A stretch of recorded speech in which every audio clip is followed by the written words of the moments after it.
Hi, folks. Welcome back to On Call with Insignia, where we go on call with leaders innovating the future of Southeast Asia's internet and digital economy, or as we like to call it, Asia Innovation. I'm your host, Paulo. I have it on call with me, none other than Rinaldi Utama, who is the CEO and co-founder of Say Indonesia. Thank you, Rinaldi, for joining me on call. Thank you for having me. Yeah, thanks, Rinaldi. I wanted to a lot of things that we could discuss, but I wanted to start first with Say Indonesia, which is this company that you're currently building and that we've had the privilege of partnering with. Maybe you can share with our listeners how you decided to start Say Indonesia, and why did you decide to zero in on beef rice bowls in particular as your kind of flagship SKU, right? And be representing the whole brand itself as well. Yeah. Thank you, Paul. I started my career in Kopi Kenangan back Yeah. to 2018.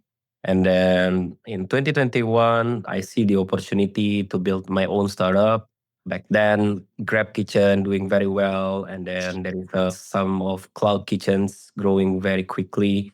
And at that time, pandemic COVID makes me think that people gonna eat online every day and they will leave behavior. In 2021, I built my first startup called Lab. It's a B2B cloud kitchen services.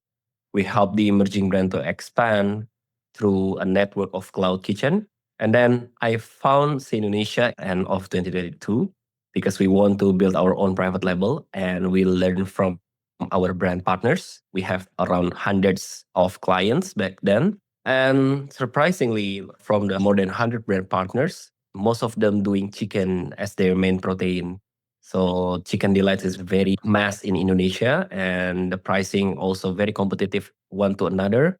And back then I was thinking, is the beef is actually niche or because of the price, people don't consume it more often?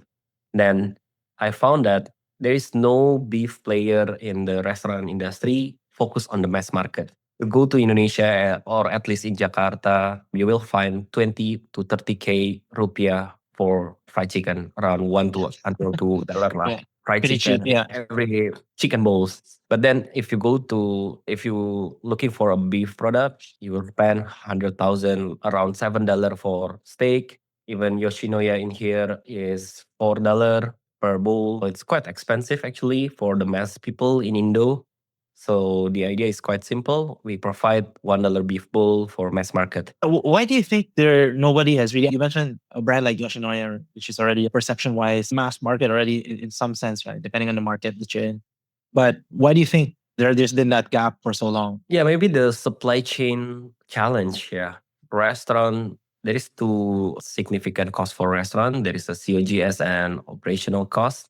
If you're selling beef at $1 or $2, then most of the time people will burning money. But then we do some different operational methods that able us to sell $1 with healthy profitability. I think that's probably really the secret sauce, I guess, for Saint Indonesia, mastering that supply chain.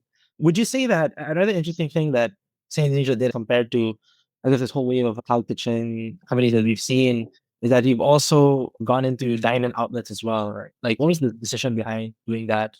Let's start with that. Like, what was the decision behind it? And then let's get into the story of setting that flagship outlet. After COVID-19 was over, we see that people start to dine in and some of them still using online delivery.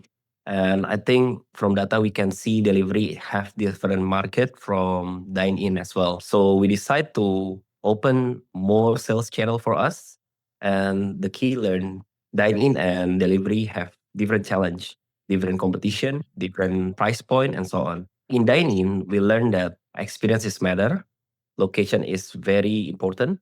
But in online, you can open anywhere as long as the radius is good. In flagship dine-in, we need to be careful about the location because when the location is not really good, then probably people cannot see our outlet or even we cannot make a crowd. We cannot pull traffic. Maybe you can share a little bit about, since you mentioned the importance of finding that location, right, and driving the traffic, the foot traffic. Maybe you can share a little bit about how you decided on where to set up that first outlet. Yeah, for us, it's pretty clear. We focus on the mass market. So we always open on the tier two area. We focus to open tier two and tier three area. And then we have some sort of competitor that also focus on the mass market. We always open nearby the competition. Yeah. For Right, example, right, right. focusing on the mass market. Yeah. Letting the competition do the work for you in a sense. So Yeah. they already spot where the foot traffic is. So you Together we can just like. educate the market. Yeah. I'm also curious to know. I guess when it comes to beef in particular, especially on the supplier side, can you share a little bit more about what that's like in Indonesia? Is there a lot of local supplier of beef, or does it import more of its beef supply? How is the situation with crop in Indonesia? Actually, there is a challenge in Indonesia for beef supply because it's different from chicken or fish. We have a lot of local supplier for chicken and fish, but then when we talk about beef, the local cows, the local meat is not really good in terms of the quality, availability, and also the pricing. Surprisingly, if we import from Australia, Brazil, or yeah, anywhere in the world, it's better even in terms of pricing compared to Indonesian local supplier. The most challenging part for us to provide $1 beef bowl is to procure beef from outside Indonesia and then we cook everything in our central kitchen. We have to optimize our food costs to be able to sell at $1. Most of the restaurant produce their meats, their food in the outlet. But then what we are doing here is centralize the production like a factory or central kitchen. And then our outlets, very simple operational, so we don't need a lot of costs to handle the food costs in outlet. I would say, would you say it's really optimized fast food, but still Yes, with that quality, right? Yeah, yeah. Quite interesting how you guys have married the best parts of these like dark kitchens with outlets as well. What do you say is the relationship between delivery and the outlets in terms of your business? I think people who order online sometimes go to our dine-in store, but then most of the time, like 90% or 80% of our dine-in customers is different from our online customers. Because in So you online, mean, you want very practical manner. You prefer to order the delivery, online delivery, and then using the promos and so on. But in dine-in, they want the experience. So I think it's a different market there. so it's almost like a completely different business in a way, trying to do two businesses or Yep. two revenue streams in a Yes, I agree sense. with that. How are you guys thinking about scaling? Obviously, you're not just serving in Jakarta, you're serving the greater kind of Jabodetabek kind of area. Are you guys outside of that as well? Other kind of major cities outside of Jakarta also? In terms of scaling, we have an interesting story before we decide to open 150 stores across Indonesia. Because we're targeting for the mass market, our prototype is opening the store in the tier 3 cities, the most price sensitive place in Indonesia, Central Java. Actually, in Central Java, everything is very cheap. If you eat ayam geprek, anything, chicken bowls, and so on, it's only 9K. It's half dollar.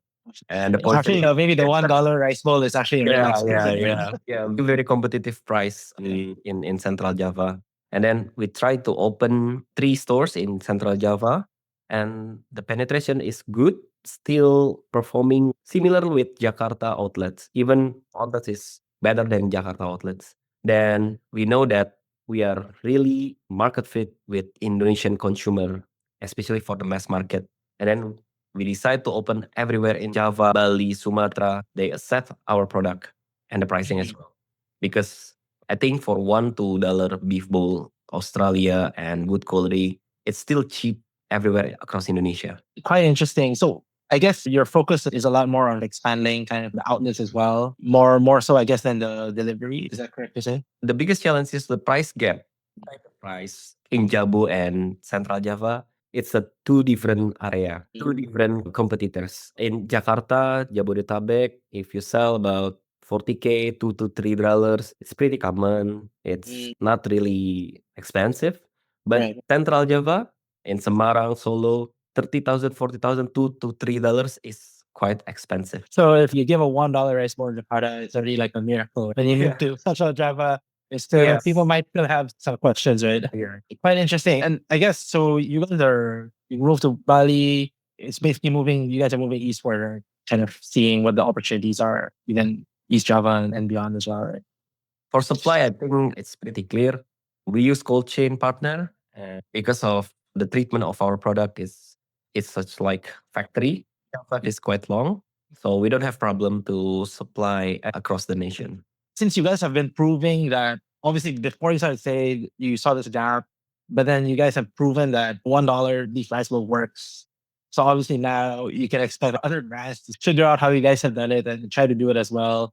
How do you view, say, Indonesia's competitive advantage, right? Does it really boil down to a pricing game? Is it more of the supply or where you guys are getting beef or is it more speed? What do you think will be the defining factors for the brand that kind of leads this space? Of course, number one, I think is the pricing. Yeah, it's related to the production methods that I mentioned before. While other restaurants, they have chef, they have cooker in their outlets, but then what we are doing is put all of those production centralized. It can reduce the food cost a lot because most of the restaurant think they fail because the gross profit is too tiny or the COGS is too high. But then Right. actually the most restaurant fail because their OPEX is too high. They cannot sell that much and then the OPEX is huge. In FMCG, in the factory business, labor costs or rental costs is part of the COGS. In retail, in F&B, labor in your outlet like chef and everything, it's OPEX. It's a fixed cost. Actually, in my opinion, it's still your production cost. When you can Yeah. optimize the production cost, then you can win in the pricing as well. Great way to put it. I think, I guess you tend to underestimate these OpEx costs and they actually limit the scale which you can grow. And so like you guys have figured that out. And which is why I guess it's only been what, 2 years, I guess, since you guys first came into the market, 2 3 years already. We entered the market in end of 2022, but Mm, then 2 years. we focused to develop Say Indonesia, grow the Say Indonesia in middle of 2023. So it's 2.5 year focus on the Say Indonesia, but Right. then we launched it in 2022 because we're still in the cloud kitchen business, yeah, in 2020. Yeah. But yeah, I know 2.5 years, quite impressive. They've already gone out in Jakarta, gone to Central Java, Bali, all these places. But obviously the growth isn't stopping. So I think that at the time that we announced our partnership, you guys were doing like 2 million bowls monthly, which is already quite impressive.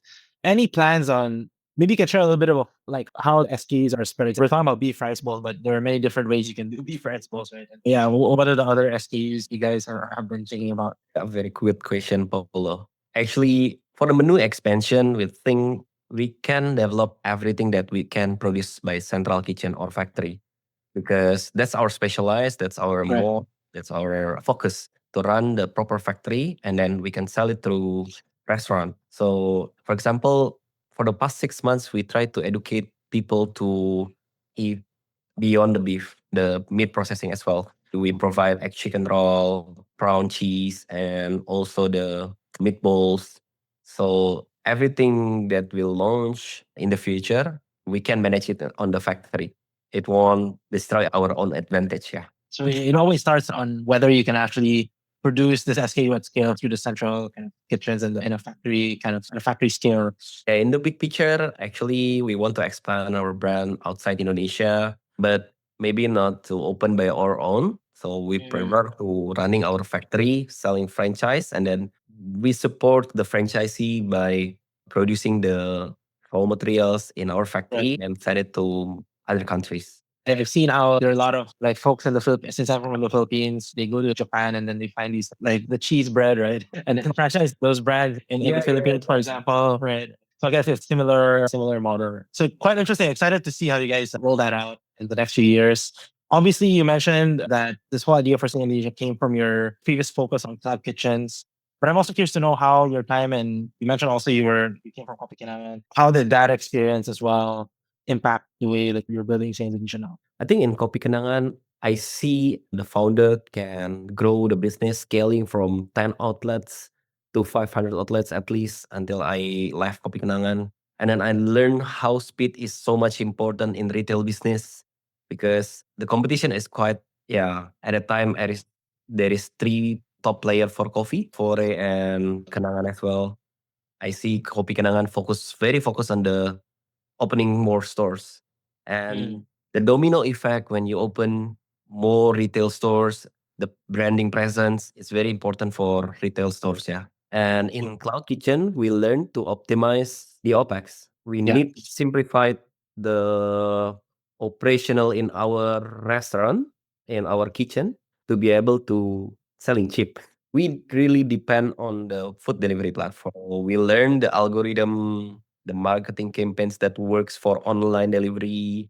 Yeah, a lot of brands in cloud kitchen business focus on their advertisement in outside, but then your customer is in the delivery app. Why don't you everything your marketing in delivery app and it works? I wanted to ask your thoughts on where F&B is headed in Indonesia, because I think from on our part, like the whole thesis, I guess, with partnering with you guys is that obviously we're seeing the shift in demand for more accessible food options and not necessarily confined to outlets and not necessarily confined also to delivery, but being able to juggle both channels. And obviously you have things like inflation and I guess like people want to spend on, more accessible things.